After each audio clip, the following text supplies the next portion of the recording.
కేంద్ర బడ్జెట్లో ఈసారి కూడా తెలంగాణకు మొండి చెయ్యే చూపించారు కేంద్ర ఆర్థిక మంత్రి నిర్మలా సీతారామన్. గత 10 సంవత్సరాల నుండి కొనసాగుతున్న సాంప్రదాయమే ఈసారి కూడా కొనసాగింది. కేంద్ర బడ్జెట్లో తెలంగాణకు ఎటువంటి కేటాయింపులు జరపలేదు. రాష్ట్రం తరఫున కేటాయింపుల కోసం బీజేపీ మంత్రులు, పార్లమెంటు సభ్యులు చేసిన లాబియింగ్ పనిచేయలేదు. మొత్తానికి బడ్జెట్లో తెలంగాణకు నిరాశే మిగిలిందని చెప్పుకోవచ్చు. అయితే ఇదే బడ్జెట్లో ఆంధ్రప్రదేశ్కు పెద్ద ఎత్తున కేటాయింపులు చేయడం పట్ల తెలంగాణ నాయకులు ఇప్పుడు ఆగ్రహం వ్యక్తం చేస్తున్నారు. కేంద్రం వివక్ష చూపిందని వారు మండిపడుతున్నారు. మరి తెలంగాణ నాయకుల ఆవేదన గురించి మరింత సమాచారం ఈ స్టోరీలో.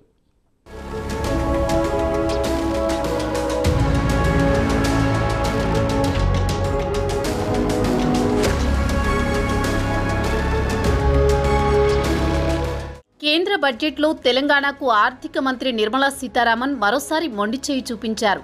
గత 10 సంవత్సరాల నుంచి కొనసాగుతున్న సంప్రదాయమే ఈసారి కొనసాగింది. రాష్ట్రానికి పెద్దగా ప్రాజెక్టులు ఏమీ ప్రకటించలేదు.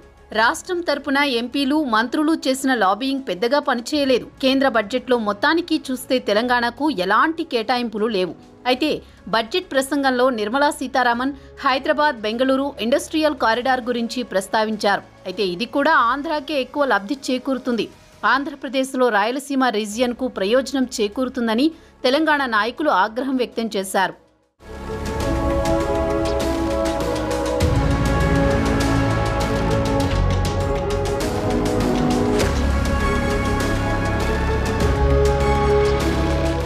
అయితే ఉమ్మడి ఆంధ్రప్రదేశ్ నుంచి వీడిపోయిన ఆంధ్రప్రదేశ్కు మాత్రం ఆర్థిక మంత్రి వరాల జల్లు కురిపించారు. కేంద్రంలో తెలుగుదేశం, బీజేపీకి మిత్రపక్షం. కూటమి ప్రభుత్వం కేంద్రంలో అధికారంలో ఉన్నందున ఆంధ్రప్రదేశ్ విభజన చట్టంలోని అంశాలను చంద్రబాబు తమకు అనుకూలంగా మలుచుకుంటున్నారు. కూటమి ప్రభుత్వంలో భాగస్వామి కాబట్టి పెద్ద ఎత్తున నిధులు కేటాయించుకుంటున్నారు. తెలంగాణ అవసరాలను పక్కన పెట్టి విభజన చట్టంలో ఇచ్చిన హామీలను నెరవేరుస్తామని ఆర్థిక మంత్రి తన బడ్జెట్ ప్రసంగంలో హామీ కూడా ఇచ్చారు.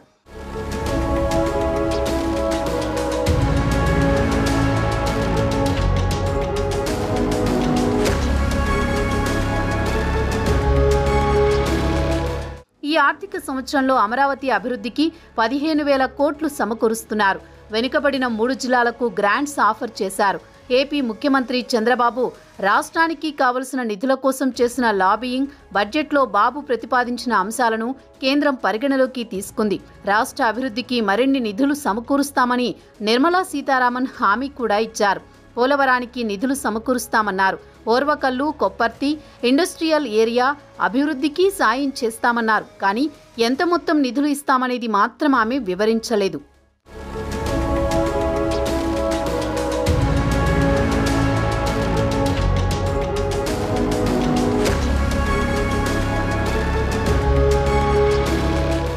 కేంద్ర బడ్జెట్పై బీఆర్ఎస్ నాయకుడు, మాజీ మంత్రి కేటీ రామారావు ఘాటుగా స్పందించారు. కేంద్ర ప్రభుత్వం పార్లమెంట్లో ప్రవేశపెట్టనున్న బడ్జెట్పై తమకు ఎలాంటి ఆసక్తి లేదన్నారు కేటీఆర్.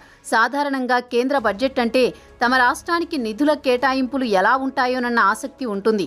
కానీ మోదీ సర్కార్ గత 10 ఏళ్లుగా తెలంగాణపై సవితి తల్లి ప్రేమనే చూపుతోందని మండిపడ్డారు. తెలంగాణ కొత్త రాష్ట్రంగా ఏర్పడి కేంద్రం నుంచి సాయం అందాల్సినప్పటికీ ప్రధాని మోదీ ఎప్పుడూ అది పట్టించుకోలేదన్నారు. ప్రతి బడ్జెట్లో రాష్ట్రానికి మేలు చేసే కేటాయింపులు జరపాలని కోరినప్పటికీ పట్టించుకోలేదని ఆవేదన వ్యక్తం చేశారు.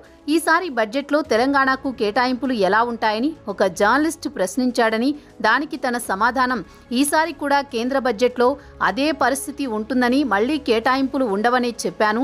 అదే జరిగిందని మాజీ మంత్రి కేటీఆర్ అన్నారు. అయితే ఈసారి బీజేపీకి తెలంగాణలో 8 ఎంపీ సీట్లు వచ్చాయి. కాబట్టి ఇక్కడి ప్రజలు మోదీపై, బీజేపీపై అభివృద్ధి చేస్తారని నమ్మకం పెట్టుకున్నారు. కేంద్రంలో గెలిచే ప్రభుత్వానికి ఓట్లు వేస్తే రాష్ట్రానికి మంచి జరుగుతుందని భావించారు. అందుకే బీజేపీకి 8 సీట్లు ఇచ్చారు. మరి ఈ ప్రాంత ప్రజల కోసం మన బీజేపీ ఎంపీలు మోదీతో మాట్లాడి ఏం మేలు చేసేలా చేస్తారో వేచి చూడాలి. తనకు తెలిసి మోదీతో మన ప్రాంత ప్రయోజనాల కోసం మాట్లాడే సత్తా మన బీజేపీ ఎంపీలకు లేదు. కనుక ఎప్పటిలాగే తెలంగాణకు ఈ బడ్జెట్లోనూ గుండు సున్నానే అని కేటీఆర్ వ్యాఖ్యానించారు.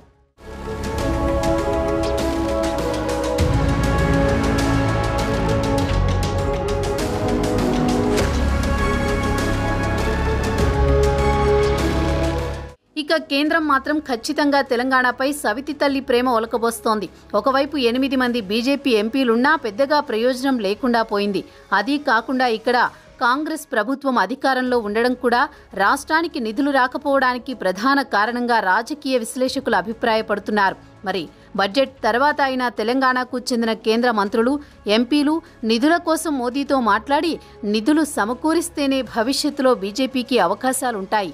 లేదంటే తెలంగాణ ప్రజల ఆగ్రహానికి గురికాక తప్పదు.